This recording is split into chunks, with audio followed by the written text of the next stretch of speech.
Okay, so this is where we're at the moment.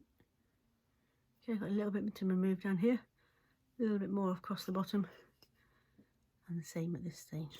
Okay, so what I'm just going to do is get my square, a rule or straight edge, and just lay it across and have a look and see how I'm doing. So you can see, you see there's a little bit of a gap under the square there. Okay, so I'm a little bit high still over on this side, and I got quite a wobble on there. Okay, so mark it up with a pencil if you want to, where the high bits are, so you can see. So have a bit of a strategy about what you're doing. Okay, so I'm just going to come in with my chisel, which I've just sharpened and polished. Okay, I'm going to put pressure down on the top of the chisel and just gently pare away at that high point. Okay, so a nice sharp chisel shouldn't take huge amounts of effort to push through the timber.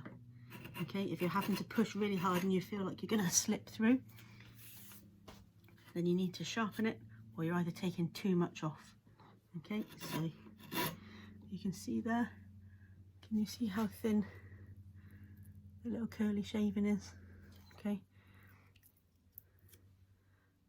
we are maybe a quart or tiny, 1/10 of a mil maybe, almost like paper.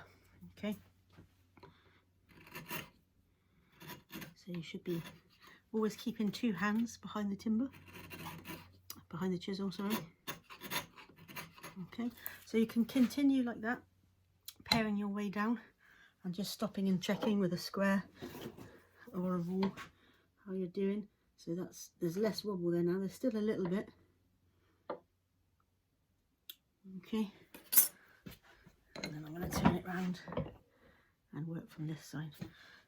Okay, so I'm going to stop halfway again, not pushing all the way through. What I don't want to do is push out the back and break off these fibres and go lower than my baseline. Okay, so half to 2/3 of the way through.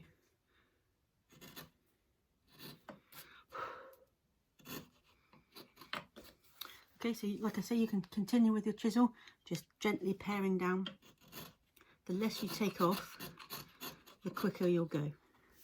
And that might sound a bit strange, but the more you try and take off and the more aggressive you are with it, the more mistakes you'll make and the more things you'll have to end up fixing. Okay, so just take care, take your time and enjoy the peace and quiet of a little bit of chiseling. Okay, so again, I'm trying to keep my chisel horizontal to this face, so I'm not lifting up on the back. Okay, because I'm going to dig down in then, just very gently sliding that chisel across the top. And again, going halfway, stopping, turning round and coming back. Okay, so turn the timber towards you. Don't try and chisel at yourself. It's asking for trouble. Cool. So chisel is a perfectly legit way to do it. It's absolutely fine. You just need to keep stopping, checking where you are, taking small bites and working your way down to that baseline.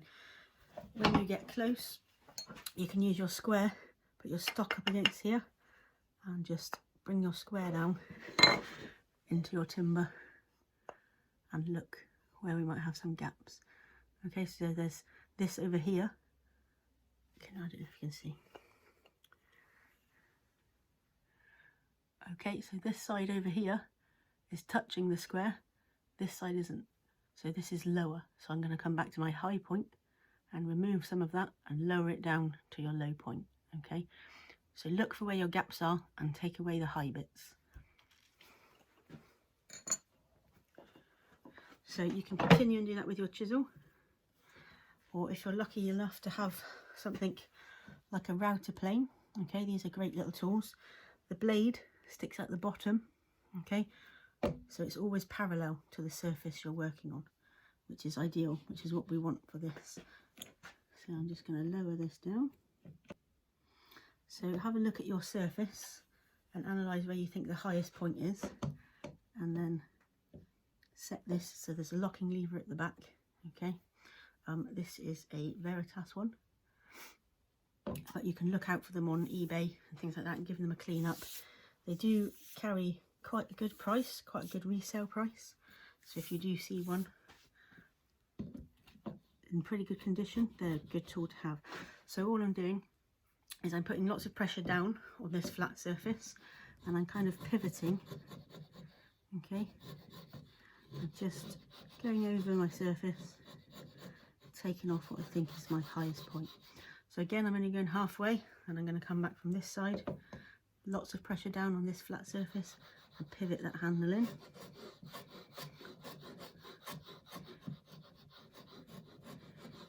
Okay, so this is literally like taking off tissue paper. Okay, if you try and do too much, the blade here will just push into your side grain and end up lifting a big piece of timber. So slow and steady is the way. So I'm just going to loosen the knob at the back and lower it down half a turn, quarter of a turn I think that was actually, and tighten it back up. And again, just keeping lots of pressure on my left hand and rotating that cutter in.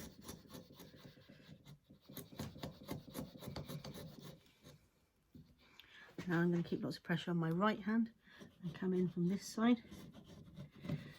Okay, so sawing down as close as we can to that baseline there has helped these break off. If you can see, they're just falling off.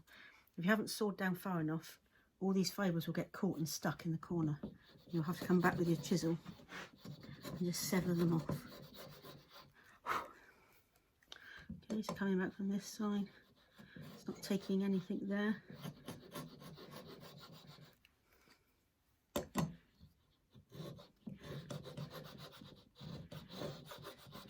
Okay, so I'm just going to lower a bit more, loosen, lower quarter turn, and come back again. So I just thought I'd show you on this one.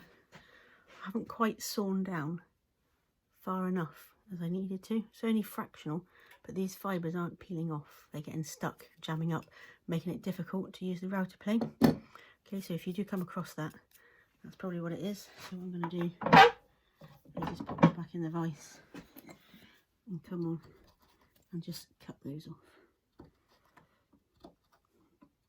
Just put a little bit of chisel pressure.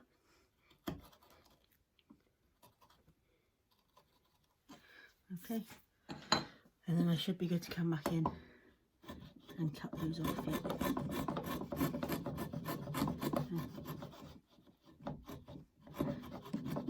There we go. So that's back nice and clean and crisp in that corner there.